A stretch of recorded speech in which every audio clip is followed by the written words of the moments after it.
خواتین کا کو ایجوکیشن اسکول میں جاب کرنا۔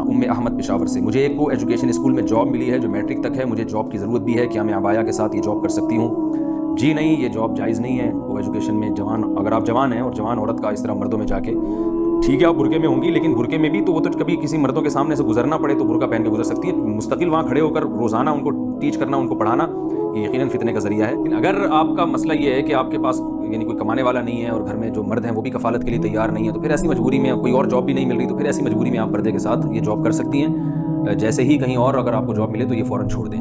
لیکن یہ ذہن میں رہے کہ یہ جو ناجائز ہم کہہ رہے ہیں اس کو فتنے کی وجہ سے کہہ رہے ہیں۔ بعض خواتین اتنی ایجڈ ہوتی ہیں ان کو فتنے کا اندیشہ نہیں ہوتا۔ جوان عورتوں کے لیے میں یہ حکم بیان کر رہا ہوں کہ اور سامنے بھی بیٹھے ہوئے جوان مرد ہوں تو چاہے برقعے میں ہی ہوں لیکن روزانہ اس طرح سے ٹیچ کرنا، ان کو پڑھانا، لیکچر دینا، اس میں بہرحال یہ صحیح نہیں ہے اور عورت کے حیا کے بھی بالکل خلاف ہے۔